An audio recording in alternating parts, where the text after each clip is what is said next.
మీరింత డీటెయిల్స్ ఇచ్చాక కాదని నేను ఎందుకంటాను sir. Bhavani sir. Camera on చేయండి. అలాగే సార్. భవానీ 1 మినిట్.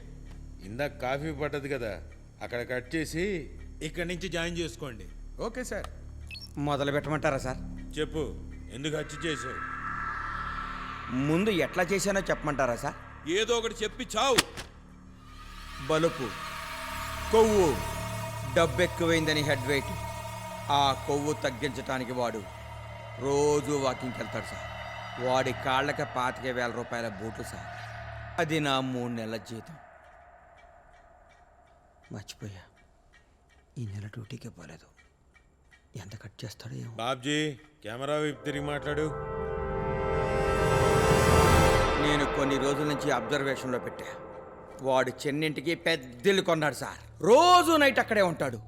ఈ విషయం ఎవ్వరికీ తెలియకూడదని ఇంటి బయట దగ్గరలో ఉన్న అమ్మవారి గుడి వెనకాల రహస్యంగా కార్ పార్క్ చేస్తాడు.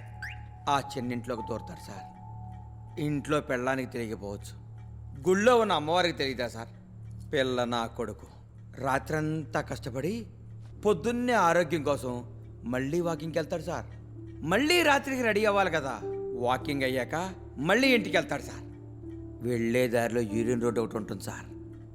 యూరిన్ రోడ్ అంటే మీరేదో ఫారిన్ రోడ్ అనుకున్నారు.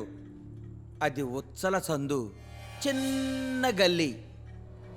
అక్కడ కారాపి ఉచ్చబోసి వెళ్తాడు సార్. భయంకరమైన చీకటి. వాడిని అసలు అక్కడే వేసేద్దాం అనుకున్నా సార్. కానీ ఇలాంటి కెమెరానే అక్కడ తగిలించి పెట్టారు సార్. నేను సీసీటీవీ కెమెరా వెనక్కి వెళ్ళి దాన్ని వెనక్కి తిప్పి దాని వెనక నుంచి ముందుకొచ్చేసాను సార్. ఆ ఉచ్చల సందులోనే పెద్ద పెద్ద బ్యానర్లు ఉన్నాయి సార్. అన్ని గవర్నమెంట్ వాళ్ళయ్యే. పబ్లిక్ తీరిగ్గా నిలబడి వాటిని చూస్తూ ఉంటారు సార్. వాటిని తెచ్చి అక్కడే తగిలించిపోతుంటారు సార్. నేను వాటి వెనక్కిలే దాక్కున్నాను సార్. చలికాలం ముఖానికి వేసుకుంటారే, అదే మాస్కు. కాదు కాదు, మంకీ క్యాపు. దాన్ని ముఖానికి బిగించి. ఏది ఎలా తగిలించుకున్నావో చేసి చూపించు. ఇప్పుడు మంకీ క్యాప్ నా దగ్గర లేదు కదా సార్. ఈ అట్టా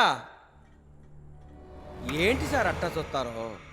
ఏయ్, హత్య చేసి ఎంత క్యాజువల్గా మాట్లాడుతున్నావు? టెన్షన్ లేదా నీకు?